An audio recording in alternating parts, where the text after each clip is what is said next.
Hello everyone. In our last video we discussed about the electric field and the electric force and the direction of force and direction of electric field. In this video we are going to discuss about the current, voltage and the power. So let's discuss about the current first. Imagine we have a conductor. This is a conductor. A conductor has many free electrons.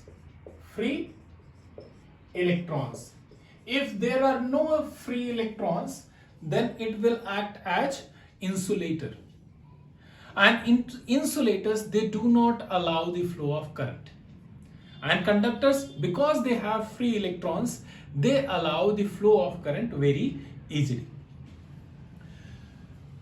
When there is no electric field applied to this conductor, the motion of electron is random. It's in the Brownian motion.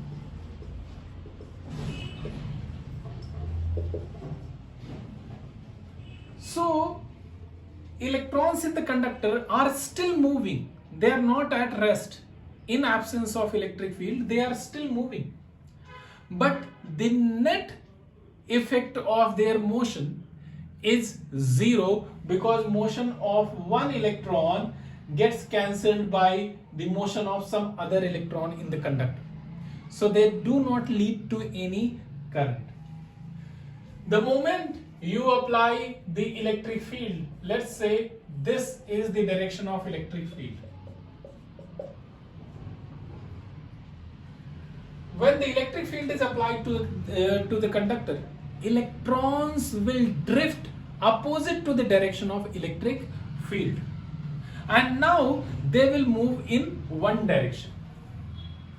So now these electrons which were moving in random direction, they will move towards the left side.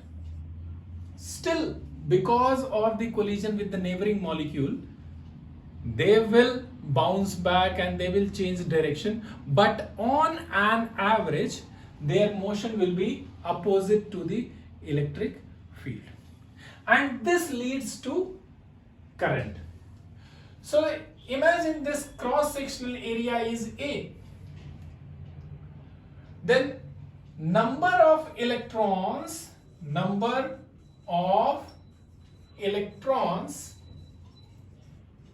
passing through this area, per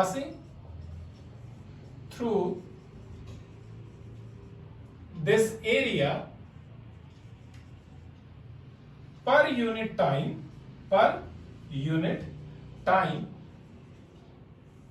will be defined as current.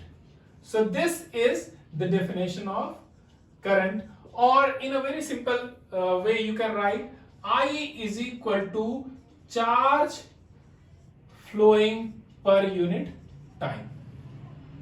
So I is equal to Q by T. I is equal to Q by T.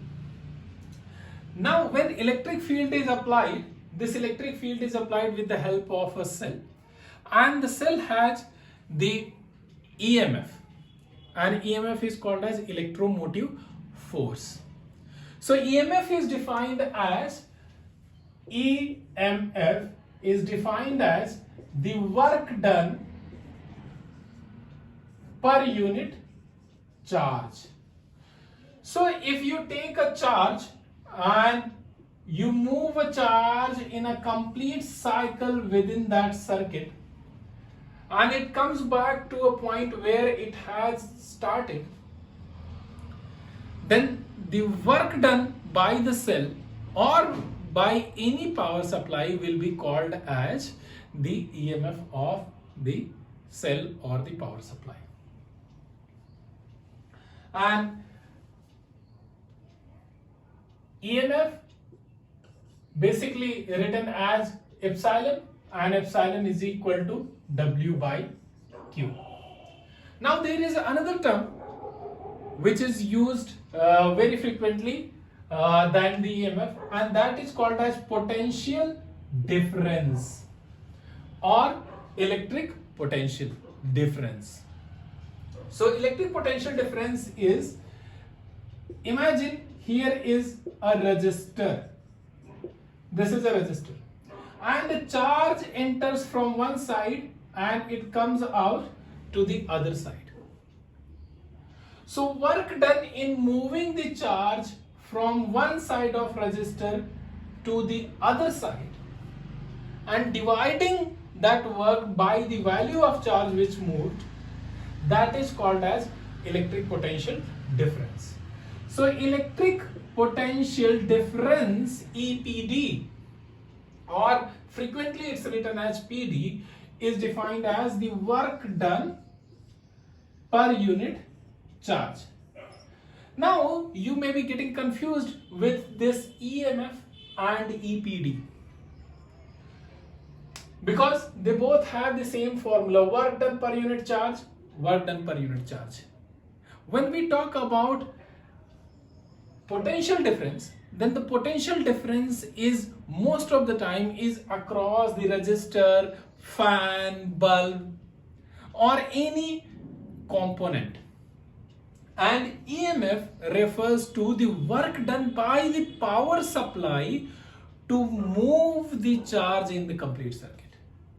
So EMF will refer to the work done by the power supply to move the charge in a complete circuit, and potential difference will refer to the work done in moving the charge from one side of resistor to the other side of resistor, or one side of fan to the other side of the fan.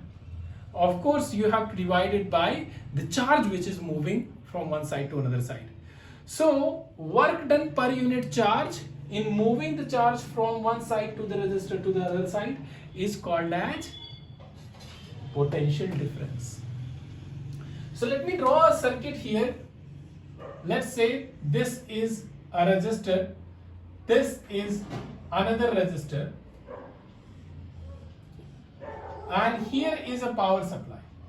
So the power supply of this EMF of this power supply would be epsilon, and the voltage across these resistors would be potential difference.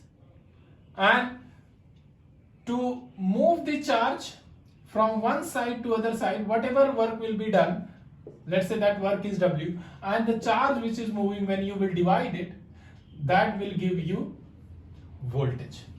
And when you will move the electron from this point, let's say, and you come back again to this point, whatever work is done in complete round and you are dividing by the charge, you will get EMF. Now, if you multiply the potential difference with the current which is flowing in the circuit, you will get power. So power across this resistor you can get. So voltage is V, let's say current is I in this circuit. Then if I want to find power, then power would be is equal to V into I. So power P is equal to V into I. And this power is the power across one resistor.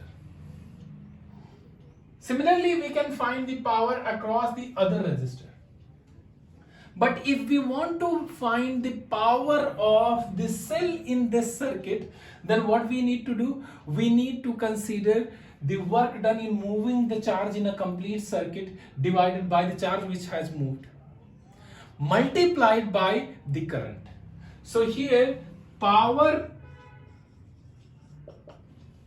is equal to epsilon into I. This will give the power in complete circuit, and this will give the power across any component. Many times in books they use power P is equal to VI for the power supply as well and for the component, but you have to understand where and how to use it.